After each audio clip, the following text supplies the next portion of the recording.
berada di dalam kubangan sengketa konflik pertanahan dan menjadi korban dari praktik mafia tanah merupakan mimpi buruk bagi rakyat.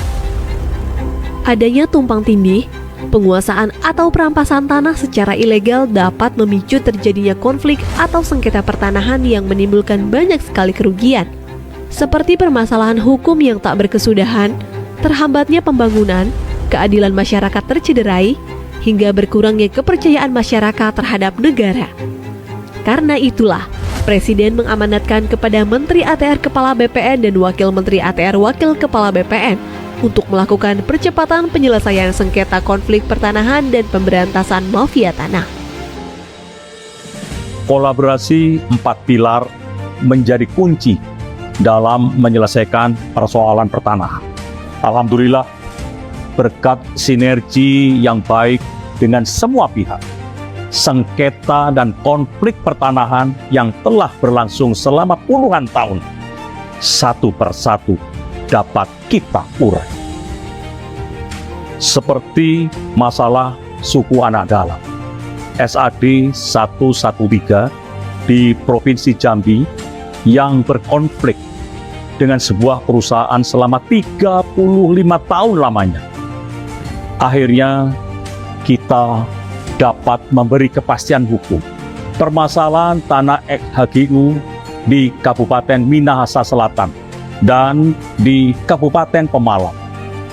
Penyelesaian konflik ini masuk dalam lokasi prioritas reforma agraria dan telah diselesaikan melalui redistribusi tanah. Penyelesaian konflik pertanahan di Desa Tambak Sari, Kabupaten Pasuruan, yang juga sudah berlangsung selama hampir 100 tahun, dan sudah diserahkan sertifikatnya. Selesai semuanya.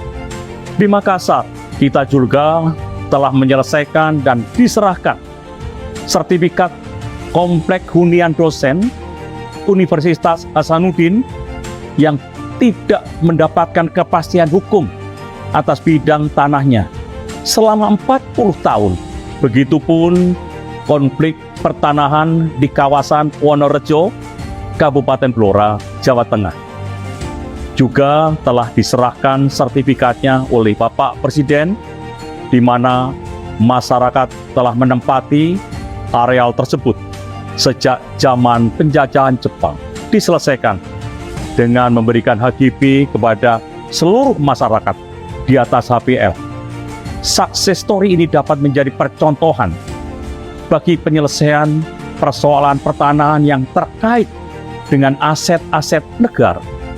Juga termasuk penyelesaian tanah transmigrasi, seperti penyelesaian permasalahan eks-tanah transmigrasi di Kabupaten Tanah Laut, Kalimantan Selatan.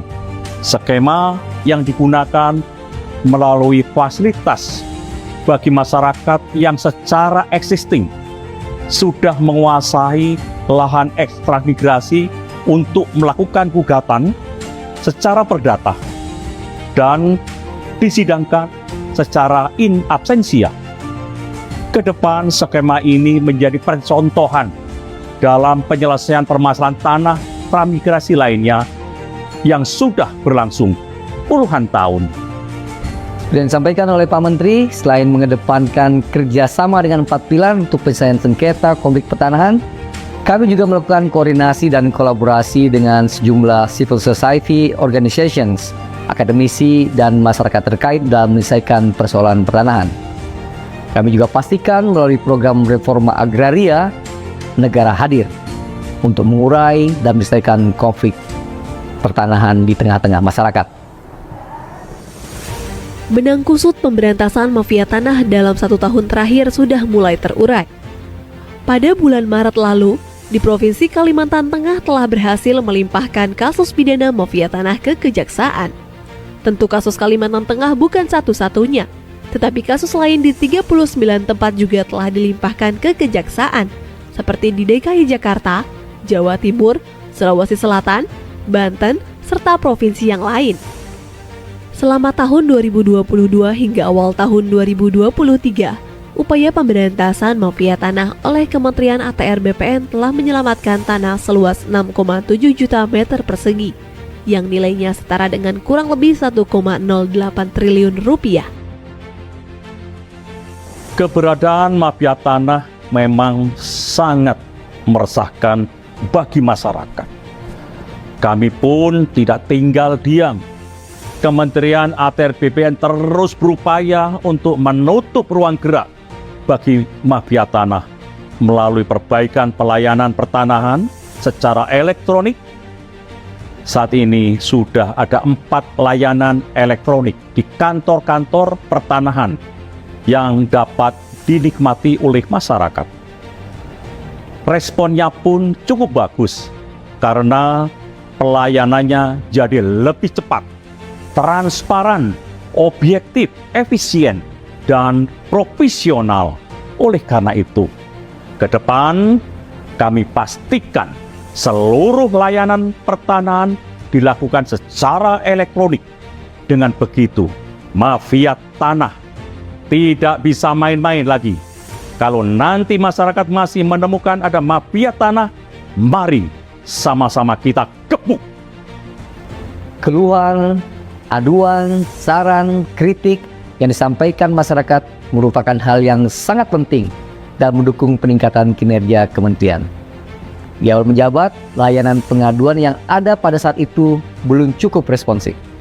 Oleh karena itu, dibukalah layanan hotline pengaduan berbasis WhatsApp yang lebih mudah dijangkau oleh masyarakat.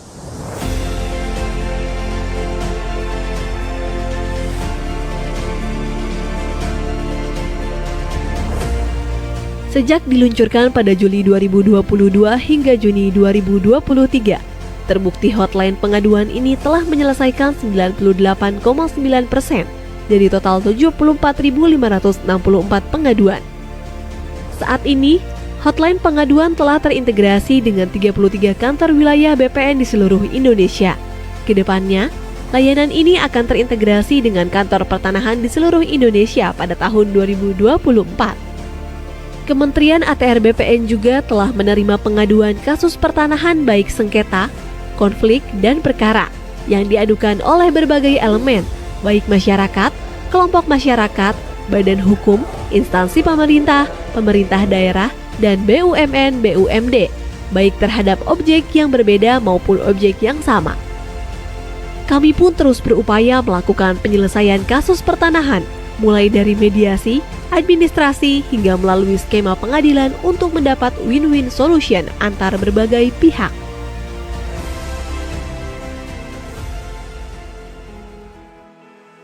Kementerian ATR BPN sebagai badan publik berkewajiban memenuhi dan melindungi hak atas informasi masyarakat yang berkaitan dengan pertanahan dan tata ruang. Memiliki komitmen untuk memberikan informasi yang transparan, tepat, akurat, cepat, dan mudah diakses oleh masyarakat, serta sejalan dengan nilai-nilai Kementerian ATR BPN, yaitu melayani, profesional, dan terpercaya.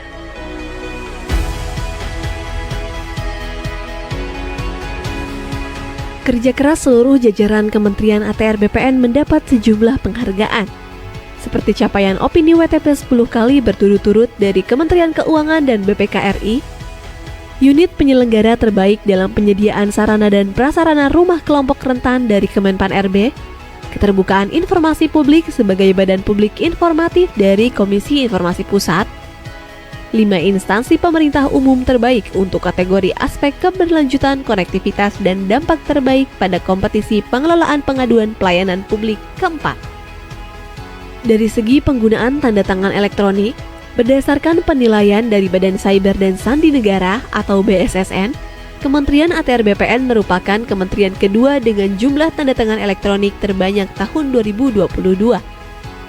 Tanda tangan elektronik bukan hanya memudahkan dan mendukung efisiensi, tapi juga menghadirkan kepastian hukum yang setara dengan tanda tangan basah.